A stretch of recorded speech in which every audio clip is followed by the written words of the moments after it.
We bring you the latest updates from the Pna Newsroom. Super Typhoon Karding has damaged some 58,944 houses in 5 regions after battering Luzon last week. In the latest report of the National Disaster Risk Reduction and Management Council, or NDRRRMC, 51,600 houses are partially damaged, while 7,344 are categorized as totally damaged. These houses are in Ilocos Region, Cagayan Valley, Central Luzon, Calabarzon, and the Cordillera Administrative Region, or CAR. The number of families affected by Karding is close to 300,000, or over 1 million individuals. Meanwhile, infrastructure damage was estimated at 304 million pesos and agriculture damage at 3.05 billion pesos. The NDRRMC also reports 12 deaths, 5 missing, and 52 injured due to the said typhoon. Several oil companies announced a cut on the prices of gasoline, diesel, and kerosene effective tomorrow. Philippine Shell, Sea Oil, Clean Fuel, Petrogas, and Caltex will slash their gasoline price by 40 centavos per liter and diesel by 45 centavos per liter.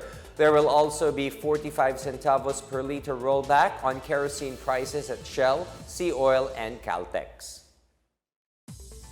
The new fare hike for jeepneys and other public transport vehicles took effect today.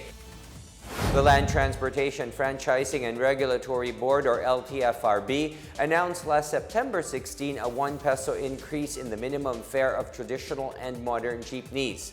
Minimum fares for city and provincial buses will go up by 2 pesos. Meanwhile, taxis and Transport Network Vehicle Services, or TNVS, will increase their flag-down rates by 5 pesos. The LTFRB cited the petitions of transport groups for fare adjustments to cope with the continued increase in fuel prices. It said they have yet to act on a pending fare hike petition from UV Express drivers and operators. In our news overseas, Pope Francis directly appealed to Russian President Vladimir Putin to end the conflict with Ukraine and stop a possible nuclear escalation of hostilities. In an address on Sunday at St. Peter's Square, the Pope pleaded Putin to stop what he called the spiral of violence and death and think of his people. The Pope condemned Putin's latest annexation of parts of Ukraine, saying it was against international law. He said this escalates the risk of nuclear conflict with catastrophic consequences to the world. Pope Francis also called on Ukrainian President Volodymyr Zelensky to be open to peace talks. He also emphasized the right of all countries to sovereign and territorial integrity. The Vatican has compared the Pope's impassioned address to a radio peace appeal by Pope John XXIII in 1962 during the Cuban Missile Crisis.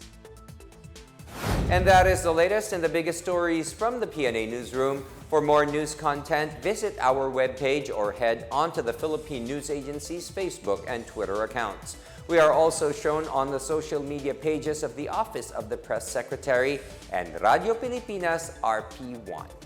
Stay tuned for more news updates. I am William Theo. We tell stories that inspire change.